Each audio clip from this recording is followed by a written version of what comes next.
Hello, everybody, and welcome to Coffee with a Therapist this wonderful Monday morning. I am actually drinking a new thing that I've tried from Starbucks. It's actually one of their cold brews with almond milk foam on top and some cinnamon, which is totally my jam. And no, I am not sponsored by Starbucks. That would be far too dangerous, and I would drink way too much coffee. So, just giving you a little tidbit that they do have some new drinks to try if you are into that sort of thing. But yeah, it's been delicious, and I feel like just a little bit of creaminess and a tiny bit of sweetness, which is my style. I like my coffees mostly tasting like coffee. So today's topic is how unprocessed or unresolved trauma shows up in the workplace. And commonly, a lot of therapists, when we talk about trauma, often people think about how this shows up in relationships, how this shows up in our sleep, or, they talk about PTSD symptoms that are very specific and typically more severe and more about the diagnosis of PTSD. But we often don't talk about and really bring to life the subtle ways that trauma can impact the different areas of our lives, including how it impacts our work and our career. Just as an aside, I do think that unresolved trauma can hold us back because we won't be as confident in our ability to put ourselves out there, to take risk, and to even try for certain jobs or to ask for certain promotions or for certain salaries and that sort of thing. So, just as an aside, I think it like from the get go can kind of prevent people from taking risks because they don't trust their ability to handle rejection or failure well. And when we don't trust our ability to do that well and to be able to get back up and be resilient from that, then we don't put ourselves out there. We don't make ourselves vulnerable. And so from the get go, it's already kind of putting people in an interesting place where they may not go after certain positions or go and do something on their own because they have that fear of failure or they don't trust themselves to handle going through hardships, which sometimes it makes sense because if we have unresolved trauma and mental illness that we're struggling with, even the subtle things can kind of trigger us and set us on a path of acting out.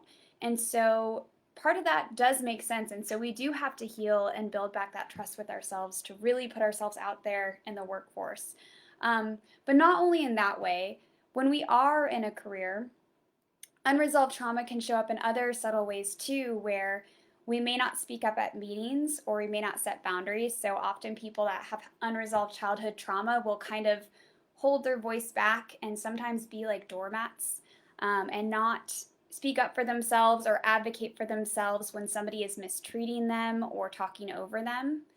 The other thing that I've seen as well, and we know that happens based on my work with people as well, is sometimes if we have a lens of trauma, any sort of feedback can kind of be twisted in our head as being overly critical or overly negative.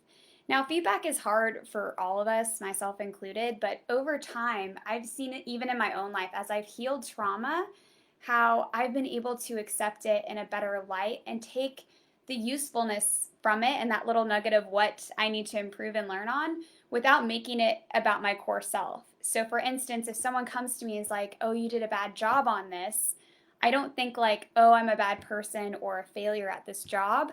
I just take it for what it's worth at face value and say, oh, I have some skills and areas I need to develop in this one very specific area, right? And sometimes if we struggle with shame or we struggle with trauma, even if we get that little nugget of feedback like, oh, you didn't do this right, people can kind of hear instead that lens says, oh, I did everything wrong, or oh, I'm not good at this job, or oh, I can't be trusted with this position. And so it becomes a really big thing where even the small little tweaks of feedback can be taken out against ourselves and we can see it as being about who we are or how capable we are at that job, which as you could tell over time would get really exhausting, right, from both perspectives. So for the ones who are feeling that way, we can often feel like we're not doing a good job at work, but also from a management and leadership perspective, it gets kind of tricky to navigate and tell that person feedback because over time you see how they react, and um, although it's important to still give them feedback, it can be hard to do it, and you might hesitate to do it because you know that even the little stuff is going to be seen as this huge, huge thing and take a hit to their self-esteem, right? And so I want to give both perspectives on that, because I will speak for myself. I have definitely been on both sides. The other thing too is that sometimes people with histories of trauma can stay in a really toxic workplace for a very long time because they're kind of used to chaos, or they're kind of used to being treated a certain way. So they may have what we call like kind of this sick loyalty, where they stay somewhere even though it's not good for their mental health. And I love this quote that Brene Brown talks about, where she says, healthy people don't survive long in toxic environments. And I use that sometimes for my clients because sometimes they value loyalty and staying at a job over their mental health. And I remind them, like, we're not supposed to stay at a job if it's not healthy for us. And it's not you being strong, sticking it out, and just like putting up with BS. It's actually you being unhealthy and having to change yourself to being unhealthy and continuously taking in that trauma and stress of that workplace to stay in that position. I know, again, generationally, there used to be this idea of loyalty, and you stay in one job your entire life. And I do value loyalty, but I think it has to come with boundaries. It has to come with an environment that's healthy, or at least willing to work on their stuff. And if you find over time that the environment you're working in is not healthy, and it's not just about your lens and how you're perceiving things, then you need to heal and get out of that environment, because staying in that environment is going to keep you unhealthy. It truly is. And I know that that was kind of a hard thing for me at first too, because I wanted to just stick with one place and do one thing, and it was hard for me to set those boundaries for myself and advocate. So again, these are the major ways that I see trauma show up in the workplace, where feedback is taken really poorly. And then the last thing I want to mention is that sometimes too, if we struggle with trauma, we can be very perfectionistic in the workplace, and even small mistakes become big in our minds, and we can be really hard on ourselves, which you could see could inevitably create a lot of stress in the workplace, where we're constantly feeling anxious or on edge. And especially if we perceive that like any feedback from our management team or other people is negative, then we're also going to be on edge and kind of like, waiting for people to come and tell us like we didn't do something right, which, by the way, all of us make 39 mistakes a day, myself included.